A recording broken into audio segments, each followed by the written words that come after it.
Esse é o Apu insano, avassalador.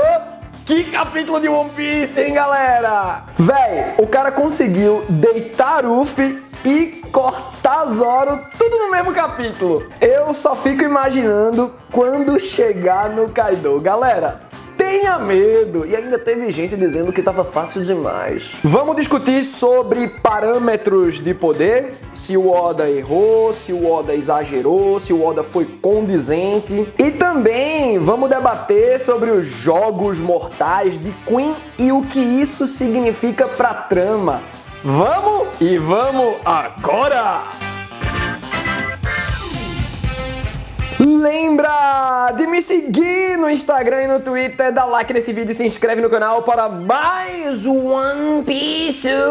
Esse aqui é o vídeo de análise do mangá. Além dele, temos a primeira leitura do mangá, analisamos o anime que infelizmente tá em pausa, mas também temos outros vídeos de previsões, de perguntas e respostas, de segredos e de resumos. Então, ó, confere tudo aí que o All Blue é um banquete de One Piece pra vocês. O título do capítulo 980 é Tatakaw Music, que é o nome da técnica empregada pelo Apu durante o uso do seu fruto. Significa aí música de batalha. Já é uma baita de uma referência à performance do Apu nesse capítulo, mas sobre os poderes dele a gente fala já já. Temos a capa de número 27 de Capone com Lola pedindo Goten em casamento. Eu especulei que Lola de repente poderia se casar com Yamato Júnior, o filho de Kaido. Mas eu quero que ela seja feliz, né? E combina com Goten. Eu acho fofo, já shippo. E a partir de alguns comentários eu mando já uma pergunta aqui.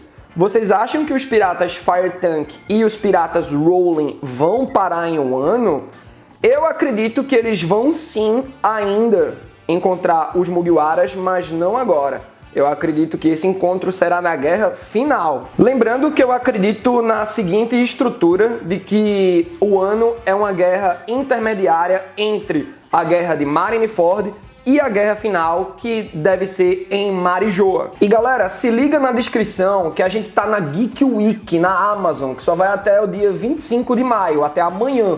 É o Leve 4, Pague 3, é a melhor promoção de longe da Amazon, porque se tu pega 4 itens com valor parecido ou iguais, tu tem até 25% de desconto somados aos descontos individuais já agressivos. Então aí na descrição estão os links para vocês fazerem a festa e a feira com os mangás da Panini, JBC e New Pop. Bom galera, a narrativa do capítulo começa com o Luffy entendendo total o espírito do Sanji em relação ao desperdício de comida. E pior, né, porque esses minions do Kaido ficam querendo fazer guerrinha de comida, brincadeira de donzelo. E ó, analisando as camadas do personagem, eu acredito que Luffy ficou desse jeito, tão irado, porque também ele aprendeu o valor da comida lá em Holy Cake. Beleza que esse capítulo 980 deixa bastante claro pra gente que é por conta da amizade que o Luffy nutre com a Otama. Ele entendeu todo o contexto de Okobore, da própria Otama especificamente, que ela passava fome, e aqui ele vê a galera desperdiçando e até brincando com comida. O Luffy fica muito pistola com isso, um sentimento que também é sentido pelo Zoro, mas a gente precisa muito se ligar a uns 100 capítulos atrás, quando o Luffy passou fome de fato. Se você pega a trajetória de Luffy, ele tava ali com Makino, ela tinha um bar, ela tinha um restaurante, põe na conta do tesouro, o Luffy se alimentava lá com a Makino, posteriormente com a Dadan, que foi uma mãezona pro Luffy. Depois disso ele começou a jornada dele sem um cozinheiro, mas logo ali ele encontrou o Sanji, então ele não passava por nenhum problema de fome. Foi lá em Holy Cake que ele passou por esse problema pela primeira vez, ele quase morre de fome, esperando que o cozinheiro voltasse, e voltou.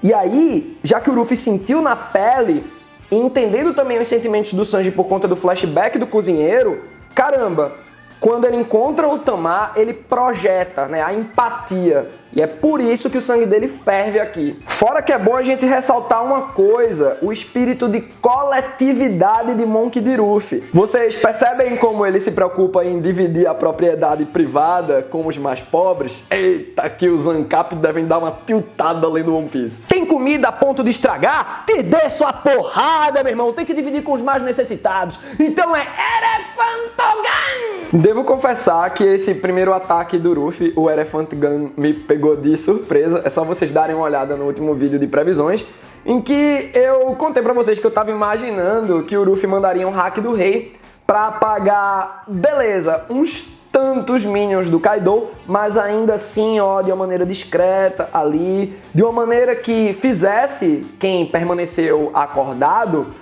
pensar que quem apagou foi por conta da bebedeira, de repente. Mas não, o Luffy foi bastante bruto e isso só mostra as camadas dessa guerra. Vocês visualizam? Porque lá no final do crânio de Onigashima tá a mansão do Kaido. Então é como se a gente tivesse no jogo de briga de rua, Street of Rage 4, né, que chegou agora. Então, o Luffy tá na primeira fase, onde Queen é o chefão. E aí vai ter a segunda fase, né, que é a segunda etapa, a segunda área dentro do crânio de Onigashima. E ainda acredito que, como Oda costuma reservar o Luffy pro grande finale, vai acontecer umas tragédias. Vejam só, lá em Skypiea, o Luffy, por exemplo, fica preso na barriga de Nora, a serpente gigante de Xandia, até que ele sai para resolver as tretas com o God Enel. Em Thriller Bark, ele fica correndo atrás do próprio rabo, ele fica correndo atrás da sombra do doppelganger do Gecko Moria, se perde na floresta enquanto todo mundo tá lá enfrentando o Wars numa tensão. E aí ele conhece os piratas Rowley, né, que estavam aí agora na capa desse capítulo, até que ele vira o Nightmare Luffy. Enfim, é meio que uma fórmula que o Oda usa, às vezes de uma maneira mais sutil, outras vezes de uma maneira mais clara, né, como essas que eu citei. Então eu acho que aqui isso vai acontecer também. A maneira como o Oda tá reservando o Luffy é fazendo ele por um caminho muito mais longo e tortuoso, já tendo que enfrentar um exército, Apu, Queen e o que mais vier nas seguintes áreas até a mansão do Kaido. E aí eu tô achando que o grupo do Kinemon, o grupo do Denjiro, o grupo do LOL vão chegar pelas portas dos fundos e aí teremos uma batalha generalizada. Só que eu acredito que essas forças serão suprimidas por conta de Kaido e Big Mom lá na mansão do Kaido. E finalmente vai chegar Luffy, Zoro e o bando do Kid. Só esses que vão lutar? Não. Eles vão lutar ao lado de quem ainda consiga ficar de pé, tipo Sanji, Jinbe, LOL. Bom, voltando, Kid fica assustadaço, né, com o exagero de Luffy, mas beleza, ele tá tornando a minha tarefa mais fácil. Enquanto ele vira o foco da atenção aqui, eu vou me infiltrando e chego mais cedo até o Kaido. E aí chega Zoro me fazendo cair na gaitada, galera. Eu dei uma risada muito alta nesse momento. Porque o Zoro vai reclamar que o Luffy não tá sendo discreto, cortando uma torre. E mais, o Zoro se junta ao Luffy em meio àquele estrago todo, porque ele também ficou fervendo de raiva em relação à situação da Otama e esse estrago de comida. Daí, claro que isso tudo chama a atenção do Queen, que tá no nível bastante elevado. O Queen tá no melhor camarote aí do Festival do Fogo, né? Então ele começa a notar uma bagunça, mas não consegue perceber muito bem quem é, porque ele tá muito alto, se bem que não tem essas coisas em One Piece, né? Tipo, eu tô a 1000 km de distância falando com vocês. E aí, pessoal? Tudo bom? A pessoa escuta, velho. É muito doido. Shazam até brinca com isso no filme, né? Contra o vilão final. Mas bom. E aí o Queen tá meio que percebendo quem é, mas ao mesmo tempo não. O Apu, que tá lá no nível de baixo, sendo o DJ da festa, ele percebe que é o Luffy. E aí fica encafifado, né? Fica intrigado, cabreiro. Como assim, velho? Ele não tava preso em Udon?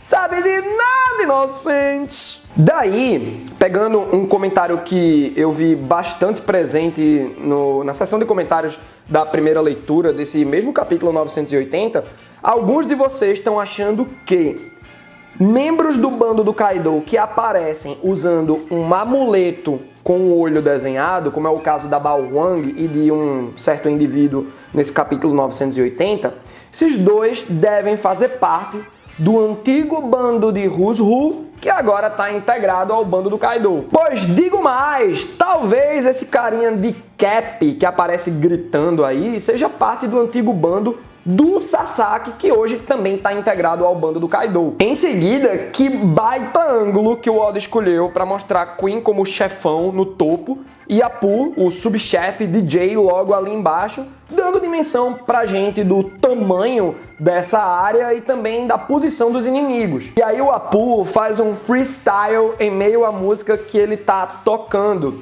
Tipo quando um vocalista de uma banda, entre uma música e outra, durante um show ao vivo, para fazer um discurso e o resto da banda fica fazendo um jamzinho. Scratchman Apu aqui! E vocês não vão acreditar no que eu tenho pra falar? Check it out! Parece que os inimigos invadiram nossa área. Luffy e Zoro, show me your moves! E peguem esses caras! Queen já se ligou que Babanuki mentiu sobre a situação de Udon e diz que vai precisar matar um certo alguém pessoalmente, um dos Tabiropo, o que consequentemente deixará um acento vago. E galera, se liga na fala do Queen nessa tradução oficial, porque ele praticamente confirma que o alvo que ele vai atrás para matar é o Jazz Drake, afinal ele ligou os pontos se lembrando do Babanuki. Então, basicamente, quem capturar Ruffy e Zoro vira um dos 6 magnânimos, é mais um dos Jogos Mortais do Queen e é uma baita de uma oportunidade para mais um desses jogos que faz aí, né, bastante referência à própria temática do bando do Kaido. Daí o povo se empolga e olha só esses subgrupos do bando do Kaido. Tem uma galerinha com uniformes parecidos, com a temática de insetos, muito Super Sentai, né, o que me lembrou a Guerra 66. Tem uns com vibe de yokai, tipo a mulher com a Akuma no Mi de girafa, em que o pescoço faz aquele efeito de grito. E a gente vê também aquele cara com um amuleto de olho no rosto, que pode ser do antigo bando do Who's Who. O melhor foram os Waiters e os Pleasures constatando que são restolho, tá ligado? A gente vai perder mesmo, irmão, então bora beber. Agora, Ruffy e Zoro precisam lidar com vários usuários de Smile e, galera, essa cena é muito massa porque vem Smile voador, de lagosta, besouro. Tem até uns caras com corda de brinquedo na cabeça e um outro segurando um bastão de pirulito. Isso aí já deve ser intercâmbio com o bando da Big Man, né? Fora que a gente ainda pode ver o que seria um number lá atrás, tipo com uma bituca de cigarro. Só uma silhueta grandona, eu acho que deve ser um deles, hein? Daí beleza, a gente já aprendeu, já estamos calejados e aprendemos que Gifter significa restolho.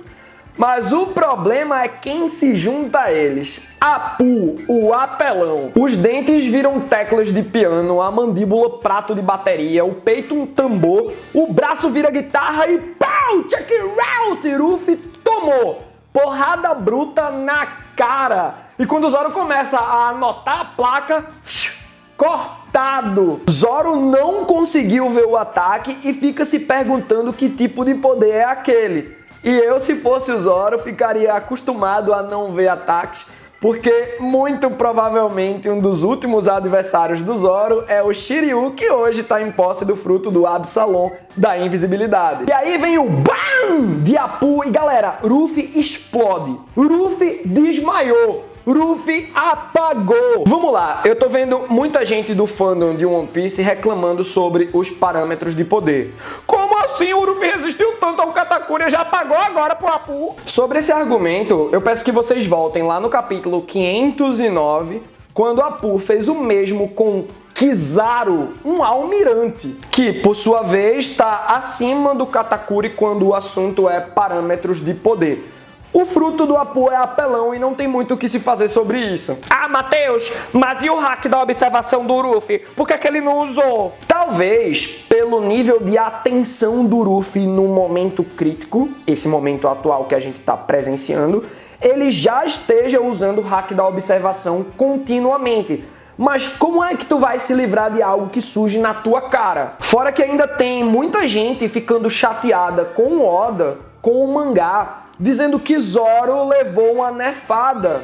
Galera, Zoro não levou nerfada coisa nenhuma. Pra mim, um grande problema que Oda criou em cima da expectativa dos fãs de Zoro foi fazer ele todo poderoso derrotando Pika daquele jeito em Dressrosa. Aquilo foi ponto fora da curva. Zoro se lasca que nem todo mundo e esse capítulo 980 só veio pra provar o meu ponto mais uma vez. Me escutem, que nem quando eu falei pra muitos de vocês nivelarem as expectativas sobre aquela de Wano ser a saga do Zoro, 2017 ser o ano do Zoro.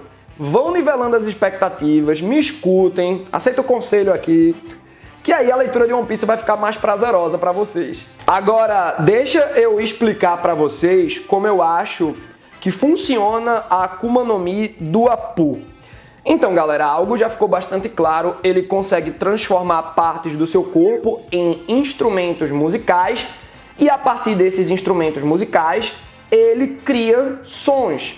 O negócio é que ele ressignifica esses sons. Então, o Apu atribui uma função pro som, tipo que veio de um prato de bateria na mandíbula dele, mas que tem a função de um corte por terem sons parecidos ou iguais até, por conta do Apu ser um perito em música, o que me faz imaginar uma batalha entre ele e o Brook, hein? Como a temática já nos conta, os golpes do Apu vêm na velocidade do som e são invisíveis, porque eles se propagam no ar e surgem na cara da pessoa, do alvo dele. Mas é aí que tá, tem um deslocamento.